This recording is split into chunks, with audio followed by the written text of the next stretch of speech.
and mulching on the surface of soil, local earthworm activities are started and they cast their casting on the surface of the soil. That casting is the ocean of the nutrient. Their casting us is the ocean of the nutrient. All the nutrients are available to the plant body by means of the local earthworm casting.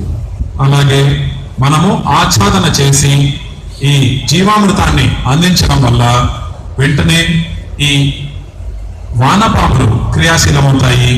ఇవి అన్నీ కూడా భూమి లోపలి పొరల్లోకి చిల్లులుగా వెళ్ళిపోయి అక్కడి నుంచి పై పొరల్లోకి వచ్చి అవి ఆ మట్టిని విసర్జిస్తాయి.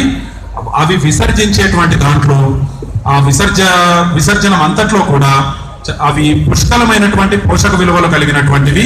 కాబట్టి ఇవి నిరంతరము కూడా పనిచేస్తూ భూమి లోపల నుంచి పైకి వచ్చి ఆ విసర్జన రూపంలో ఎన్నో విలువైనటువంటి పోషక విలువల్ని భూమి పై పొరకి చేరుస్తాయి.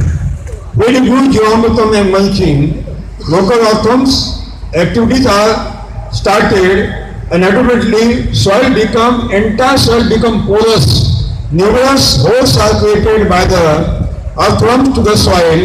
Entire rainwater is percolated through this hole inside the soil, and no single drop of the rainwater will flow upon the soil. Entire rainwater is deposited. 900 millimeter entire going to deposit in the soil. అలాగే మనము ఈ ఆచ్ఛాదన చేసే జీవామృతాన్ని ఎప్పుడైతే పెట్టామో ఈ స్థానిక వానపాములు క్రియాశీలమైపోయి అవి నేలని చిల్లులుగా చేయడం వల్ల పడిన వర్షపు నీరు అంతా కూడా ఆ చిల్లుల ద్వారా భూమిలోని అంతర్గత జలాశయంలోకి చేరుతుంది.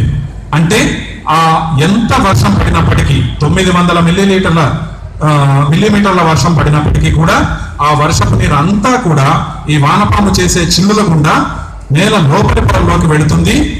ఒక్క బొట్టు కూడా నీరు వృధా కాదు. And after monsoon, this water from the deeper zone is coming up by the capillary force and is available throughout the year to the plantation. No irrigation is required also. ఇక ఋతుపవనాలు ముగిసిన తరువాత ఈ చిల్లులు ఏవైతే ఉన్నాయో వీటి ద్వారానే బాష్పోత్సేక ప్రక్రియ ద్వారా ఈ అంతర్గత జలాశయంలోకి చేరినటువంటి నీరు ఆవిరి రూపంలో మిగిలిన సంవత్సరం పొడవునా కూడా ఆ పై పొరల్లోకి వస్తూ సంవత్సరం పొడవునా మొక్కలకు కావలసిన పొలానికి కావలసిన నీటిని అందజేస్తూనే ఉంటుంది. This process will give nitrogen to the sugarcane, to the onion and to the vegetable, to the oilseed also. మనం ఏవైతే పప్పు ధాన్యాలను మనం నాటామో ఇవి ఈ చెరకుకు, ఉల్లికి, వెల్లుల్లికి, అలాగే కాయగూరలకు, నూనె గింజలకు కూడా కావలసినటువంటి నత్రజనిని అందిస్తాయి. And the paddy and ragi roots will also take the nitrogen from the pulses.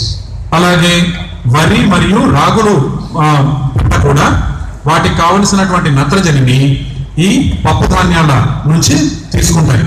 Matured leaves of the pulses and the oilseed vegetables are fallen down, the soil is mulched. ఇక ఎప్పుడైతే ఈ పండినటువంటి ఈ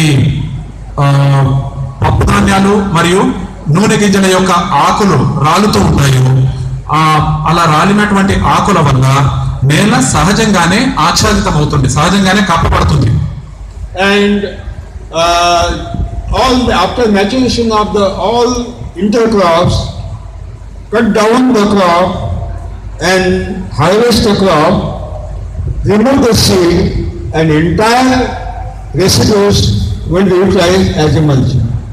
ఇక అవి పరిపక్వ దశకు ఈ అంతర పంటలన్నింటినీ కూడా అన్ని పరిపక్వ దశకు చేరుకున్న తర్వాత వాటి ఆ గింజలను తీసేసుకున్న తర్వాత ఆ పంటలను ఆ మొక్కలను తీసి మళ్ళీ అదే ప్రదేశంలో మనము ఆచ్ఛాదనగా వేయవచ్చు.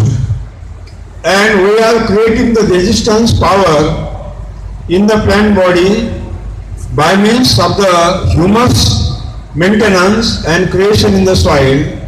Soil will become healthy, the plants also become healthy, no disease and no insect attack. అయితే మనము ఈ ప్రక్రియను అనుసరించడం ద్వారా నేలలో ఈ హ్యూమస్ ని, ఈ జీవన ద్రవ్యాన్ని మనము తయారు చేయడం వల్ల సహజ సిద్ధంగానే మొక్కల్లో